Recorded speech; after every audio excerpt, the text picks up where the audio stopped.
Bismillahirrahmanirrahim. Assalamualaikum warahmatullahi wabarakatuh. Perkenalkan, nama saya Ataya Asna Puspita dengan NIM 20464122SP 18441 akan mempresentasikan terkait hasil dari praktikum SDGL acara ke-10. Jadi pada praktikum ini, praktikan diminta untuk inventarisasi terkait pohon kelapa sawit dalam rangka mengetahui kesehatan dan lokasi dengan menggunakan citra penginderaan jauh dan menggunakan metode deep learning. Kemudian perangkat lunak yang digunakan adalah ArcGIS Pro untuk membuat sampel dan menjalankan model sehingga praktikan dapat mengidentifikasi pohon kelapa sawit di suatu perkebunan. Kesehatan dari pohon kelapa sawit ini dapat diketahui dengan melakukan perhitungan yang bernama VARI atau Visible Atmospherically Resistant Index yang digunakan untuk menentukan pohon dari kelapa sawit mana yang mungkin perlu untuk dirawat. Kemudian tahapannya ini dibagi menjadi 4 tahap. Yang pertama adalah konfigurasi sistem, yang kedua adalah pembuatan training sampel, yang ketiga adalah pendeteksian pohon kelapa dengan menggunakan metode deep learning, dan yang terakhir atau yang keempat adalah perhitungan kesehatan vegetasi pada wilayah kajian. Kemudian untuk tahapan pertama ini adalah konfigurasi sistem, di mana praktikan diminta untuk melakukan pengecekan terkait spesifikasi sistem, apakah sudah sesuai atau belum, seperti penggunaan GPU, NVIDIA dengan minimal RAM ini adalah 8 GB karena pada proses ini dilakukan install library deep learning sehingga membutuhkan ruang yang cukup banyak pada device. Kemudian tahapan yang kedua ini adalah pembuatan training sampel. Untuk pembuatan training sampel ini dilakukan pengunduhan data citra yang memiliki resolusi spasial dan spektral yang tinggi. Hal ini dilakukan karena mampu mengidentifikasi pohon.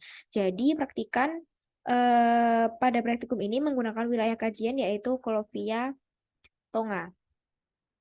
Setelah melakukan pengunduhan data citra, praktikan dapat melakukan proses ekstraksi data citra yang dapat di-add datanya pada ArcGIS Pro. Kemudian setelah mendapatkan data citranya, kemudian sudah ekstraksi datanya ke dalam ArcGIS Pro, kemudian dapat langsung membuat sampel, training sampel ini yang digunakan untuk mengetahui ukuran dan juga bentuk dari pohon sawit yang akan dikaji atau yang akan dilakukan inventarisir terkait kesehatannya. Kemudian ciri khas dari spektral pohon kelapa ini dapat digunakan melalui suatu tools yaitu Label Object for Deep Learning.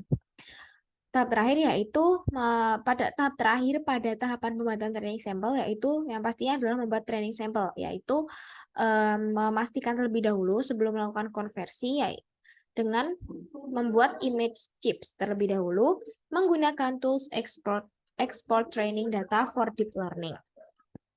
Kemudian tahapan yang ketiga adalah pendeteksian pohon kelapa dengan bantuan metode deep learning. Nah, tapi sebelum praktikan mampu melakukan deteksi itu perlu dilakukan train model terlebih dahulu dengan menggunakan tool train deep learning model geoprocessing tool yang ada dalam ArcGIS Pro.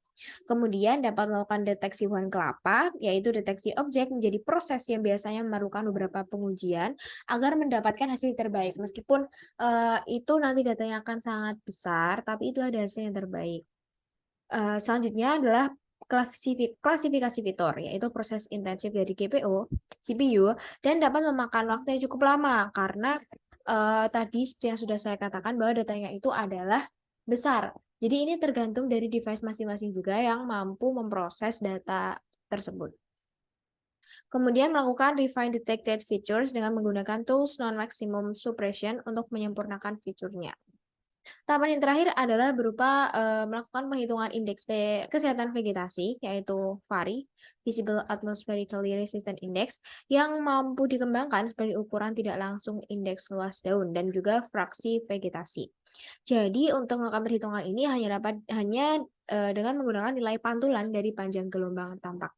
Pengukuran atau perhitungan ini membutuhkan input dari 3 band dalam citra Open Aerial Map untuk menghitung varinya. Kemudian ekstraksi hasil dari vari ini menjadi coconut palms yang dapat diketahui pohon mana saja yang butuh untuk dirawat. Jadi dapat langsung mengetahui kesehatan dari pohon sawit tersebut. Selanjutnya dapat melakukan simbolisasi agar yang melihat atau setelah informasi ini disebarkan ini mengetahui nih mana pohon yang sehat dan mana yang pohon yang masuk dalam kategori perlu dirawat. Nah, sebelumnya ini adalah masuk pada Open Aerial Map. Pada Open Aerial Map, kemudian di sini melakukan memilih wilayah kajian yaitu kolovial, Tonga. Ketika sudah mendapatkan hasil dari wilayah yang dikaji, ini berupa kotak-kotak pixel dan untuk wilayah yang dideteksi ini berupa warna hijau di sini. Kemudian akan dihasilkan ini Colovia UAV subset. Nah, seperti pada gambar sudah didapatkan citra wilayah kajian Colovianya. Kemudian dapat klik download. Nah, di sini dapat klik tombol download di sini, unduh, dilakukan pengunduhan. Kemudian masuk dalam ArcGIS Pro. Nah, yang sudah saya katakan tadi ada setelah mengunduh data citra, itu adalah melakukan ekstraksi data yang menambahkan ke dalam ArcGIS Pro. Jadi hasil dari unduhan citra tersebut dimasukkan ke dalam ArcGIS Pro. Selanjutnya, melakukan proses tadi adalah label object for deep learning. Ini label object for deep learning yang dapat didapatkan pada menu imagery, kemudian classification tools. Jadi ini berfungsi untuk mengetahui ciri khas dari spektral pohon kelapa. Setelah itu, klik pada bagian edit properties. Nah, akan masuk pada image classification dengan nama coconut palms. Menambahkan kelas dengan nama palm dan juga untuk value-nya itu adalah 1. Dan ini menggunakan warna kuning untuk nanti training sampelnya. Kemudian melakukan training sampel sesuai dengan wilayah kajiannya dan di sini direpresentasikan dengan simbolisasi warna kuning. Kemudian di sini ya sudah ada pada bagian di dalam geodatabase ini sudah terdapat file palm training. Selanjutnya melakukan export training data for deep learning. Jadi di sini pembuatan training sampel ini sebelumnya adalah melakukan konversi terlebih dahulu berupa image chips dengan menggunakan tools export training data for deep learning ini. Kemudian mengisikan parameter-parameter yang dimaksud. Untuk input feature kelasnya ini adalah qualified _train _palm. Dan class value fieldnya ini adalah class value. Kemudian di run. Nah, sebelum di run nih pada bagian environment ini juga pada processing extract-nya ini di default dan juga raster analisisnya ini dimasukkan data sesuai dari data yang telah diproses sebelumnya. Kemudian langsung klik run dan ketika berhasil maka akan muncul informasi seperti di bawah ini. Selanjutnya adalah melakukan proses train deep learning, yaitu pendeteksian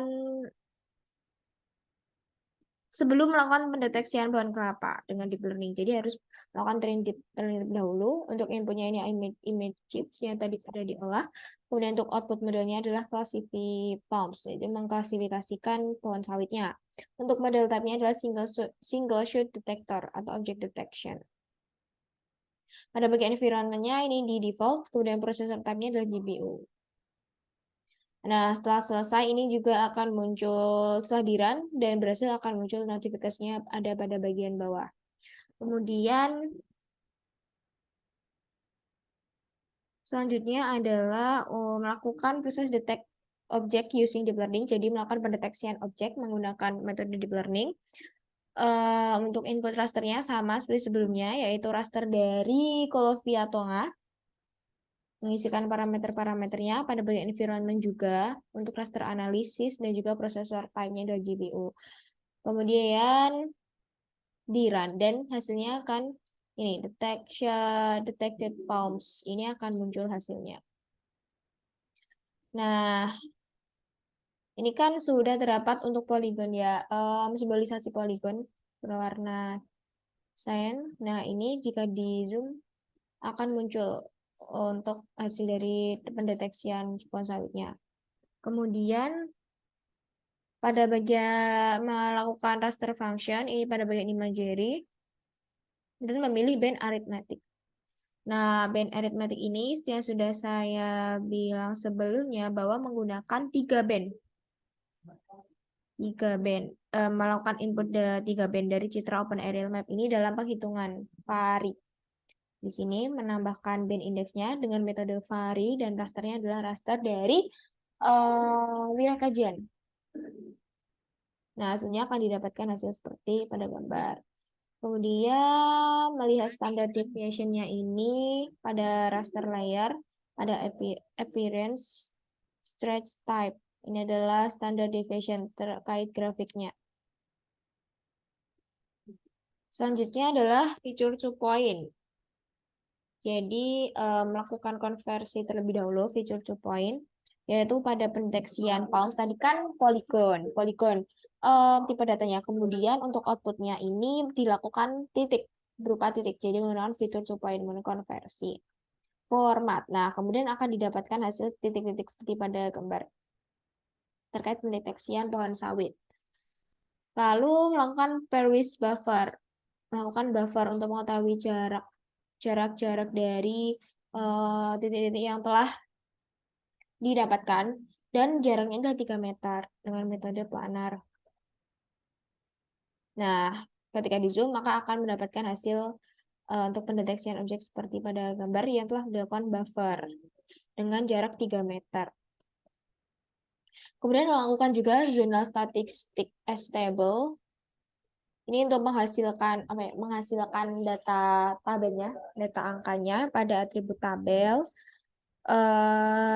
Untuk zone field-nya ini oric underscore VID. Nah, di sini sudah tertampil pada tabel atributnya. Akan mendapatkan hasil dari statistik stable. Kemudian untuk menampilkan hasilnya, hasil dari titik-titik tadi pada fitur rasternya ini menggunakan join field, yaitu untuk inputnya adalah hasil dari buffer dengan jarak 3 meter tadi. Untuk fieldnya adalah oric underscore VID, kemudian untuk join table pada main vary per palm. Jadi ini hasil dari zonal statistik stable kan tadi namanya main vary underscore per underscore palm. Nah, ini ditampilkan hasilnya pada buffer dijadikan satu. Kemudian akan ditertambahkan di sini tabel baru yaitu main. Ini buffer distance-nya adalah 3 meter. Kemudian ditambahkan juga main hasil dari join field. Ini palm tree vary. Kemudian melakukan simbolisasi menggunakan single symbol yaitu pada bagian feature layer appearance symbology. Pada bagian simbologi ini menggunakan konsepnya adalah metode graduate colors dengan field min yang tadi sudah ditambahkan ya, dilakukan join field min atau rata-ratanya menggunakan metode natural bit dengan 4 kelas. 4 kelas merah untuk yang paling tinggi. Merah untuk yang perlu perawatan lebih karena berarti pohon sawitnya itu mengalami mungkin kerusakan atau tidak sehat. Kemudian untuk orange di sini yang ya masih membutuhkan perawatan tapi tidak separah jika bersimbol warna merah. Kemudian untuk yang hijau ini sudah mulai membaik, tidak seburuk yang orange dan juga merah. Dan untuk yang hijau tua ini sangat sehat pohon sawitnya. Dan untuk hasilnya adalah seperti pada gambar. Akan tertampilkan mana pohon sawit yang sehat, mana pohon sawit yang kurang sehat. Yang dihasilkan atau direpresentasikan melalui 4 kelas. Baik, mungkin itu saja yang dapat saya sampaikan. Kurang lebihnya mohon maaf. Wassalamualaikum warahmatullahi wabarakatuh.